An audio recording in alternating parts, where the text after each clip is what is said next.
Hello, I am Elísa Hreiðarsdóttir from the University of Akureyri, Iceland. Preschool children's view of participating in a case study in Iceland. Background to the study was based on Article 12 of the United Nations Convention on the Rights of the Child that give the children right to forming their own views, the right to express those views freely in all matters affecting the child. The view of the child being given to weight in accordance with the age and maturity of the child.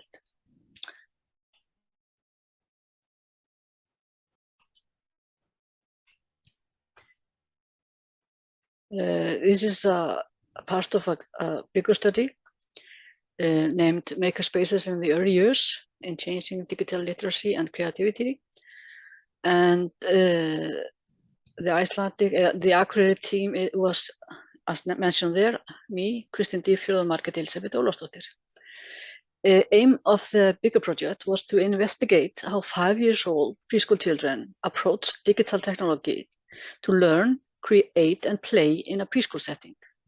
The focus there was to have three themes: interaction, how the children interact with each other and technology during play sessions; gender, how do girls and boys approach technology, and are there gender differences; and creativity and play, how children develop coding skills with smart technology in play and being creative.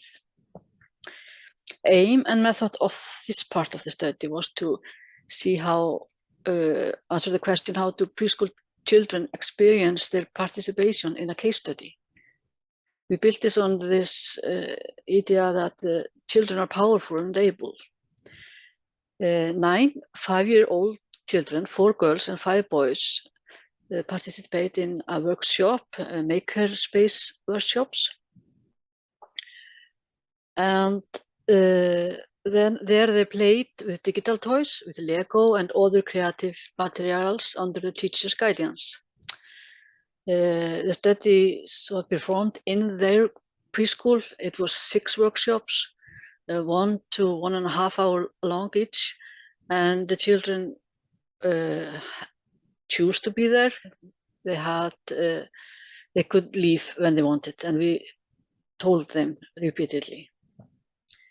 The researchers gathered data through video camera on a tripod, 2 of them, camera controlled by the researchers, and field notes and research diaries. And we also took interview with the teachers.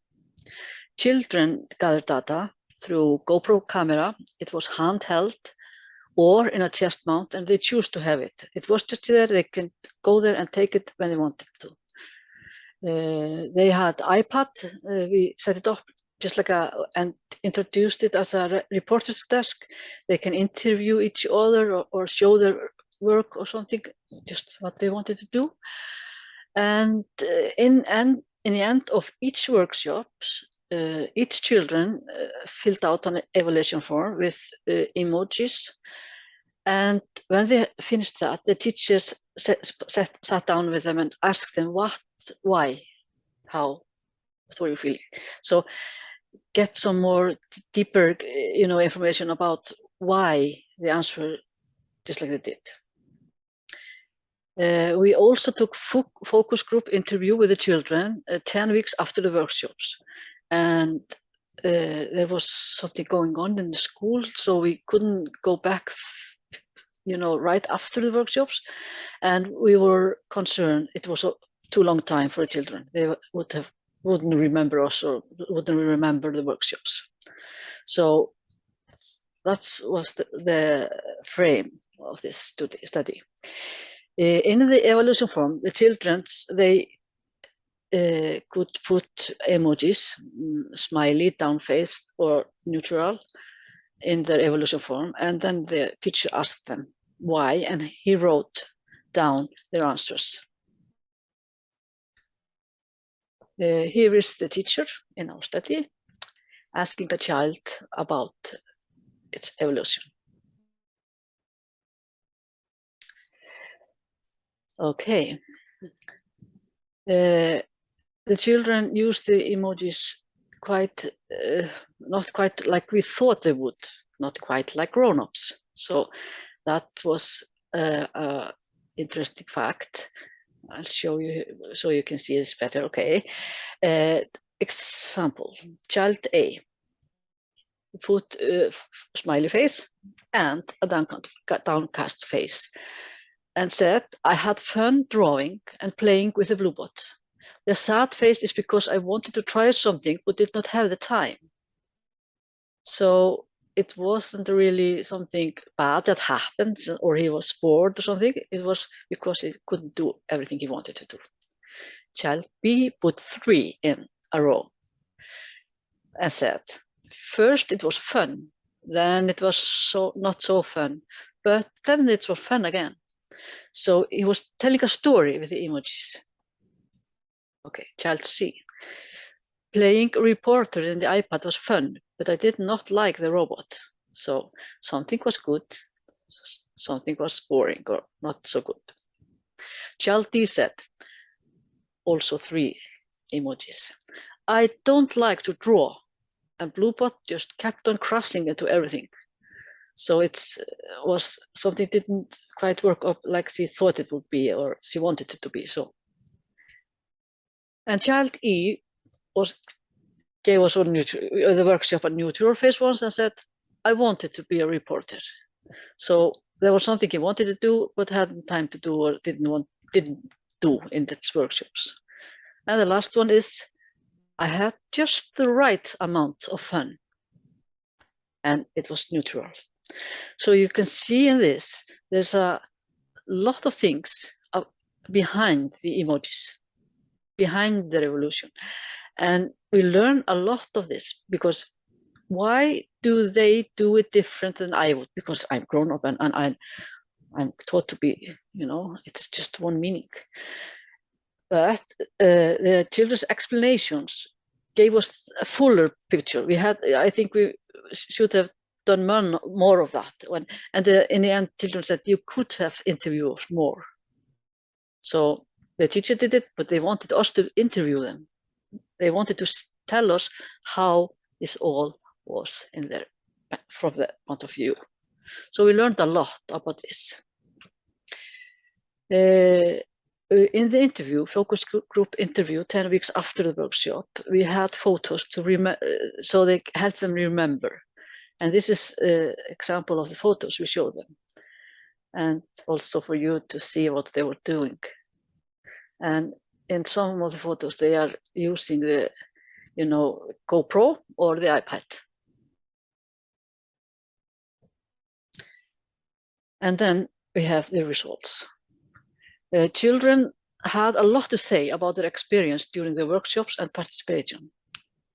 They consider the activities that they had the most control over as the most important and fun. Those included the robots, the GoPro camera, and the iPad, which they used to interview each other or take photos. The children liked to use the GoPro camera as part of their play and to observe one another. And the data that the children collected, especially with the GoPro, gave rich and deep results.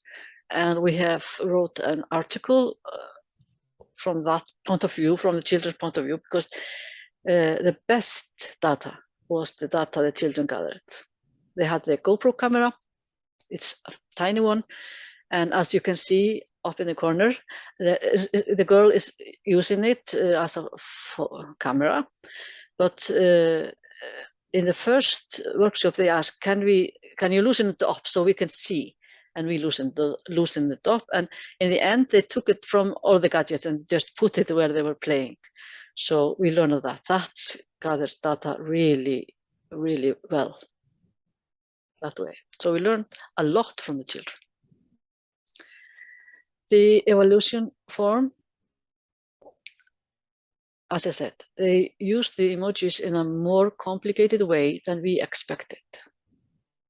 And it was of great interest to us and triggered questions about how children understand and use emojis. This researchers must take into considerations, and this need further reflection and research.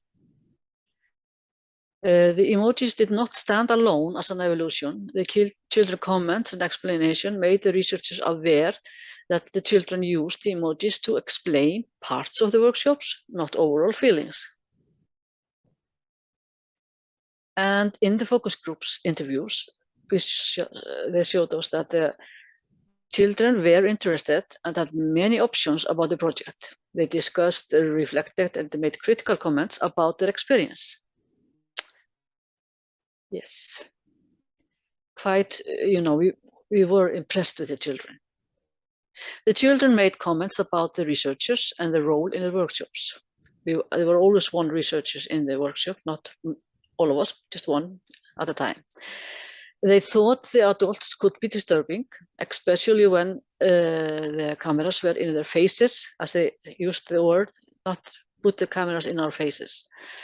They also made the remarks about the number of grown-ups in the room and did not want more people. So in the room, there was their teacher, one researcher, and a teacher's student. Too many people, 10 children, 9 to 10 children. What we learned, a lot, really. We learned really a lot.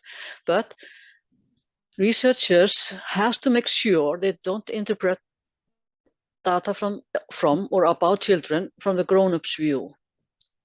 And we have to double check. We tend to interpret and overanalyze maybe. I don't know. I think so. So we have to do it well. Researchers have to be sure children have the opportunity to explain and talk about their thoughts, their choices, and their meaning. And researchers must not underestimate what children can do, what they can remember, what they have an opinion on, and what they can discuss. They were 5-year-olds. So in the end, I think it's only fair to show how I was shown in this research. The children took a lot of photos. This is just for one workshop. And I was part of the children play, as you can see down in the corner. And they documented me and they helped me a lot, just to be fair. Thank you for listening. And here you can see QR code to chapter in English and article in Icelandic, but the abstract is really wrong and in English. So if you have, if you are interested in learning more about this research, in the end, I thank the children and the parents and the teachers for the opportunity for me to learn, and thank you for listening.